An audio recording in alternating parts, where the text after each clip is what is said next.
महिलाओं पर आए नए बिल को लेकर जिस तरीके से विपक्ष का रिएक्शन सामने आया, उसको लेकर लगातार सवाल खड़े हो रहे हैं और साथ ही साथ पश्चिम बंगाल के चुनाव की चर्चा भी करेंगे।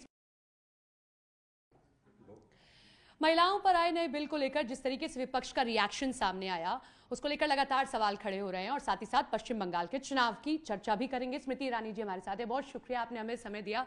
इस बिल को लेकर क्या कहेंगे? जिस तरीके से विपक्ष ने मेजें थपथपाई थी, आपने कहा पूरे देश ने देखा, ये आपने जो हमारे साथ किया है ना, वो पूरे देश ने देखा है। ये सिर्फ एक महिला के साथ नहीं हुआ, हमारी पीढ़ी के साथ भी हुआ है। और जो यंग लड़कियां देख रही थी उस दिन संसद की गतिविधि, उनके साथ भी उनकी आकांक्षाओं को चकनाचूर करने के बाद विपक्ष ने तालियां बजाई, मेज थपथपाई। मैं तो स्तब्ध थी। मुझे ये लगा कि ये एक मुद्दा है जिसमें हर राजनीतिक दल एकजुट हो सकता है। देखिए 2023 में डिलिमिटेशन होगा तब रिजर्वेशन इम्प्लीमेंट होगा, ये बिल था जो सर्वसम्मति से सबने पारित किया। तो कोई वजह नहीं थी कि इस बार इस प्रस्तावना को विपक्ष ठुकरा दे। जब नरेंद्र मोदी ने कहा चलिए आपने संकल्प कर लिया कि हम सबको रिजर्वेशन सुनिश्चित करना है, फिर जब इम्प्लीमेंटेशन की बारी आई तब विपक्ष ने हाथ क्यों खींचा? वो कह रहे हैं कि साड़ी में लपेट के, महुआ मोइत्रा जो यहीं की सांसद है, कह रही हैं डीलिमिटेशन को आप साड़ी में लपेट के हम पे थोपना चाहते हैं। डीलिमिटेशन 2023 के बिल का हिस्सा नहीं था जिसका उन्होंने समर्थन किया। डीलिमिटेशन उन्होंने ठीक से पढ़ा नहीं था, या तो तब पढ़ा नहीं, या तो तब झूठ बोला देश से, या तो अब झूठ बोल रहे हैं। तो कब झूठ बोल रहे हैं इसका स्पष्टीकरण तो आपको ऐसे ही नेता दे सकते हैं। बड़ी बात यह है कि चलिए पुरुष तो पुरुष, महिलाओं ने भी जो बातें कही संसद के भीतर वो सामने आई। अखिलेश यादव की उस टिप्पणी पर आप क्या कहेंगे? आप पर टिप्पणी उन्होंने जिस तरीके की मुझे ना अखिलेश जी से संयम, ना संस्कार, ना समझ की कोई भी अपेक्षा है। मुझे ऐसा लगता है समाजवादी पार्टी ने बार बार उत्तर प्रदेश में विशेषतः उनकी जब सरकार थी तो वो सरकार जानी जाती थी गुंडागर्दी के लिए।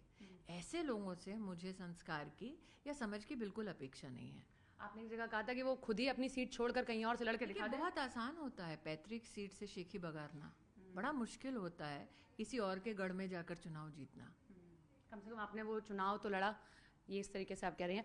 बंगाल को लेकर आप लगातार दौरे कर रहे हैं, क्या मूड नजर आ रहा है? क्योंकि हम भी जब जनता के बीच जा रहे हैं, मैं नंदीग्राम सीट पर गई, जितने झंडे बीजेपी के नहीं उससे ज्यादा जय श्री राम के। क्या ये एक बड़ा मुद्दा है ना? हमारी शुभेंदु अधिकारी से बात, उन्होंने कहा कि हिंदुओं ने पलायन किया है यहाँ से, इस तरीके का अत्याचार उन पर हुआ है। बंगाल से पलायन उस युवा पीढ़ी का भी हुआ जो चाहते थे कि उनको रोजगार का कोई यहाँ पर साधन मिले, व्यवस्था मिले।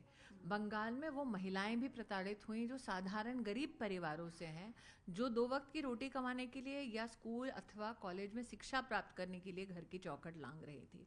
बंगाल में मुद्दों की कमी नहीं है। लॉ एंड ऑर्डर की व्यवस्था देने की बजाय वायलेंस को एक राजनीतिक हथियार बनाया तृणमूल के गुंडों ने।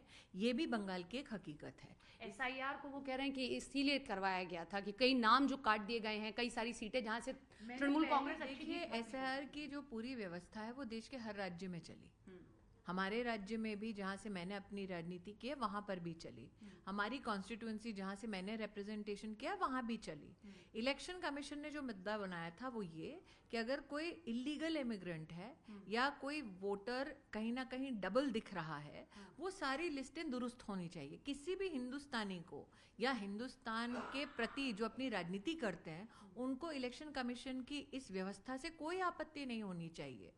क्यों ऐसा है कि तृणमूल ने ये रुख अपनाया कि घुसपैठी होने चाहिए इलेक्टोरल रोल में? क्यों ऐसा है कि तृणमूल की सरकार ने ये रुख अपनाया कि अगर आप व्यवस्था को दुरुस्त करते हैं तो इस प्रदेश में जजेस को भी हॉस्टेज बनाया जाएगा? कुछ कॉन्स्टिट्यूएंसीज में ऐसा हुआ। मेरा ये मानना है कि क्या तृणमूल सरकार ने सरकार इलीगल इमिग्रेंट्स के दम पर बनाई है जो इतने व्याकुल हैं? अगर वो स्वच्छ रूप से राजनीति कर रहे हैं और वो बंगाल के स्वच्छ राजनीतिक वोटर लिस्ट के माध्यम से सत्ता में आ रहे हैं, तब उन्हें इतना तिलमिलाना नहीं चाहिए।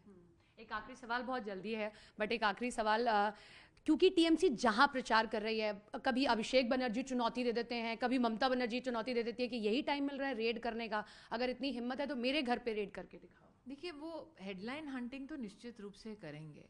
मेरा ये मानना है कि अगर किसी व्यवस्था में कानून का दुरुपयोग होता है या कानून की मर्यादा लांघी जाती है तो क्या वो व्यवस्था एक्शन इसलिए ना ले क्योंकि वो ममता जी के लोग हैं? ममता जी के लोग हैं जिनके यहाँ। मैं वही कह रही हूँ कि क्या व्यवस्थाओं को, कानून को तब इम्प्लीमेंट नहीं होना चाहिए जब ममता जी के यहाँ पर कुछ पकड़ा जाता है? तो आप कह रहे हैं कि एजेंसीज को इस देश में क्लीन चिट और खुली छूट देनी चाहिए गुंडागर्दी करने के लिए।